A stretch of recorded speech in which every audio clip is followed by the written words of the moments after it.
Before I continue on and share any more information, I'm kind of getting the feeling to stop um, and just see where this is going so far.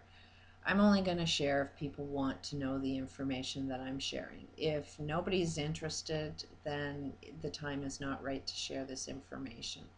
And I don't want to be wasting my time or my energy and get myself into a negative place. Um, that's I'm just like you, and I get affected by negative energy. And when I fill myself with this negative energy, nothing's going to come out right. So, if this is something that everybody agrees with, if this is something that people want to know, I am more than happy to share this information and spend my time free to share this with as many people that want to learn it.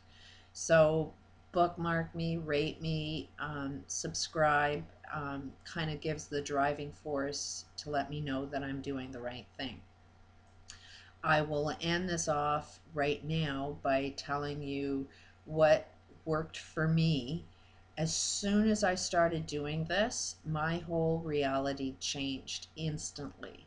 It is the wildest thing. A lot of it has to do with intentions. When I was at my lowest, when all of these systems that were dysfunctional were destroying my mind, my body, my ability to function within the system, I completely crashed. And I knew that intention was what made me experience everything that I was experiencing. I could look back at the times where I can make just magic happen, and I've been studying myself to see what made that happen. Can I repeat that? And I've been on a search to find the sciences that prove the scientific reasoning as to why this works. So anytime I was successful, I looked at the intentions I had within myself. What was I thinking that made me create the magic that I wanted to experience in my life? So, and then I wanted to have the focus in my mind um, to be able to reprogram my subconscious mind so that I wasn't filled with the hate that was created from those negative systems that were driving me into an area that I was experiencing all of this negative shit. And the second I started using this process, my whole reality changed. Magic started showing up. It does work. So intention is definitely important, but it's not intention of what you do out into the world. It's intention of what you do within yourself. And I started using my drinking water to help control the thoughts that I was having. Everybody on this planet needs water. And if you use your drinking water to help you focus on what it is you want to focus, you can shift your subconscious mind.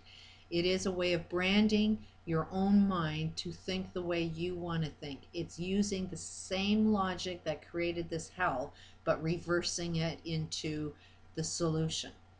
So when I was able to create magic, the intentions that I have, one of them was certainty and confidence.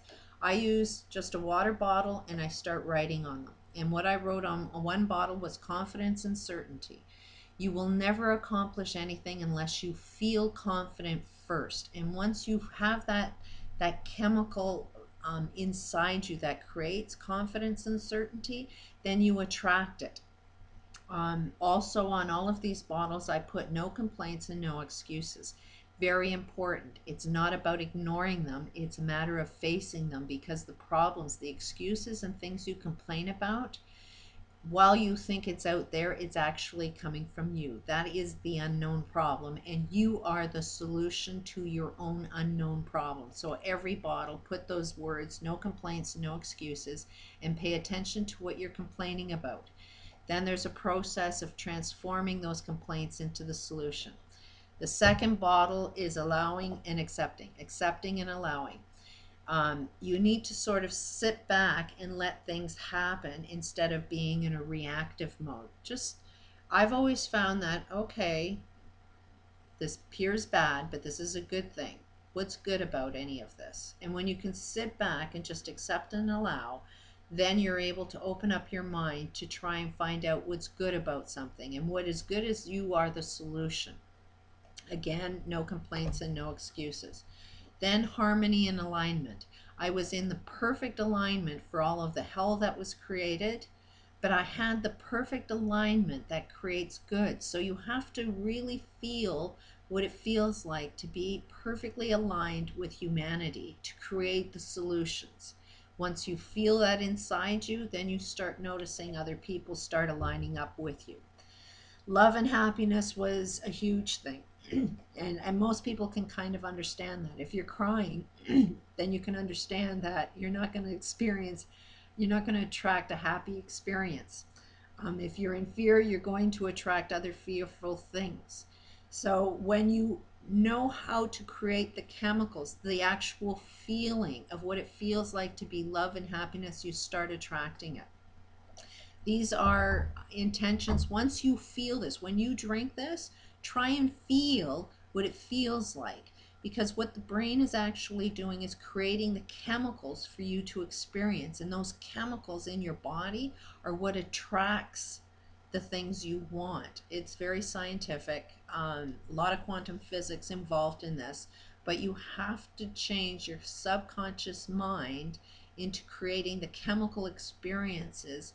And once you have those chemical experiences within yourself, then you start attracting it into your life. And it does work like magic. The next one is gratitude and humanity. You can never recognize anything good unless you're grateful for it. It's very, very important to feel grateful. That way you can notice things that are good. Then that way you can notice where the right path is when you can see the gratefulness for it. The other one was abundance and prosperity. This is one of the most important things is, while I use this, I'm not a millionaire because I happen to think being a millionaire is somewhat of our insanity that's perpetuating the problem. But abundance and prosperity is you need food, you need shelter, you need clothing. You need what you need to survive, and you need to have a sense that you're worthy of attracting it. So when you feel abundance and prosperity, then you start attracting exactly what you need. And while I may not have the $1 million that everybody thinks that, okay, if it works, then you should be a millionaire. No, I don't want a million. Because if I was a millionaire, I'd be taking it away from somebody else. It's a shared society. I don't want somebody else living in poverty because of my wealth. This is information that I would rather share free and just attract what it is that I need.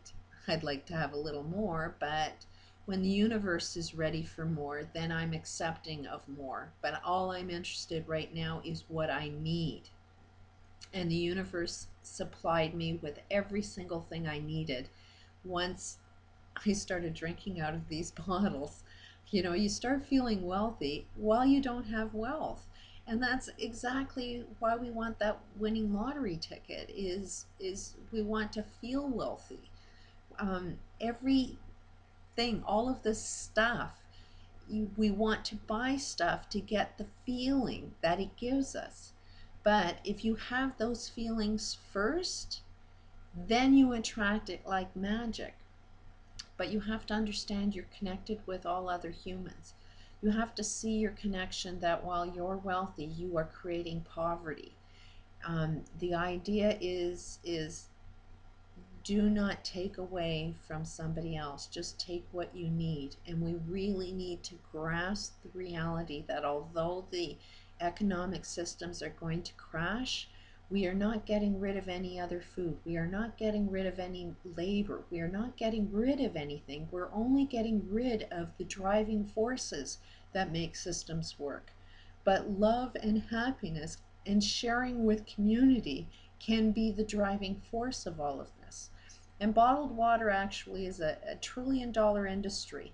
If this was done as a nonprofit, if we support and only buy from our communities, we can actually support somebody that needs more money while we are reprogramming ourselves and use those funds to actually sustain a different system.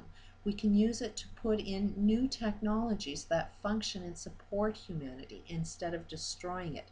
And it has to be nonprofit, and it has to be an obsolete thing. It can't be something we use on a regular basis. Peace out.